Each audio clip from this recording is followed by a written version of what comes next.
तपस्या के लिए पार्वती जी जा रहे हैं। बढ़िया सुंदर सफेद वस्त्र धारण किया है। घनघोर जंगल में तप के लिए पति के रूप में भोलेनाथ ही मुझे प्राप्त हो, ऐसे मन में संकल्प लेकर के तपस्या की साधना में सजनों आज पार्वती जी जा रहे हैं। और जा करके पार्वती जी ने तपस्या करना प्रारंभ कर दिया। भगवान शिव जी के चरण कमल का ध्यान करते हुए अपने हृदय में धारण करके बहुत छोटी अवस्था में बचपन में ही जंगल में जाकर के पार्वती जी की अखंड तपस्या प्रारंभ हुई। 100 वर्ष तक पार्वती जी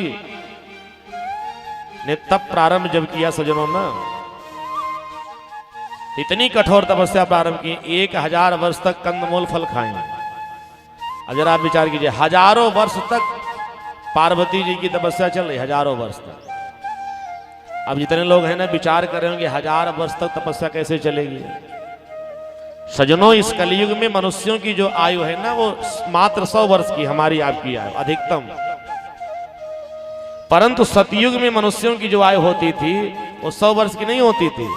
सतयुग में मनुष्यों की अधिकतम आयु 1 लाख वर्ष होती थी। ध्यान देके सुनिए, क्या 1 लाख वर्ष। और जो सतयुग का समय बीतने लगा तो ब्रह्मा जी ने क्या किया, कहा त्रेता युग का समय आ रहा है। तो 1 लाख में से ब्रह्मा जी ने 1 शून्य हटा दिया। और जब 1 शून्य ब्रह्मा जी ने हटा दिया तो त्रेता युग में मनुष्यों की अधिकतम आयु 10,000 वर्ष की हो गई। और जब त्रेता युग का समय व्यतीत होने लगा तो ब्रह्मा जी ने 1 शून्य और हटा दिया। 10,000 में से 1 शून्य और हटाइए तो द्वापर का जब समय आया तो मनुष्यों की अधिकतम आयु 1000 वर्ष की हो गई। द्वापर युग में मनुष्य 1000 वर्ष तक जीवित रहते थे। और जब कलयुग का समय आया तो ब्रह्मा जी ने 1 शून्य और हटा दिया। बोली भक्तवत्सल भगवान की। अब 1000 लिखिए, 1 शून्य हटाइए।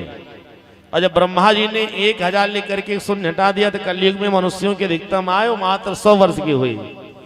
अब 100 वर्ष की अवस्था में हम लोग विचार करते हैं कि पार्वती जी ने हजारों वर्ष तक ऐसे तप किया। लेकिन जब पार्वती जी का जन्म हुआ था तो याद रखिए सज्जनों, तब 100 वर्ष की अवस्था नहीं थी। हाँ, हजारों वर्ष तब अवस्थाएं होती थी। अब आज पार्वती जी ने हजारों वर्ष तक तप करके भोलेनाथ को पति के रूप में पाने का संकल्प मन में धारण करके जंगल में तपस्या कर रही हैं। देवताओं को इस बात की जब पता चल गई कि पार्वती जी भोलेनाथ को पति के रूप में पाने के लिए तप कर रही हैं तो जाकर के पार्वती जी को बहुत प्रलोभन दिया कि भोलेनाथ इतनी जल्दी से पति के रूप में प्राप्त होने वाले नहीं, बहुत कठोर तपस्या करनी पड़ेगी।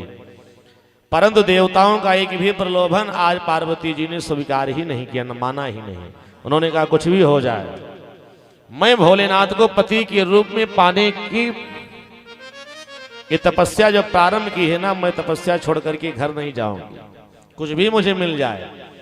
देवतागण सब लौट गए।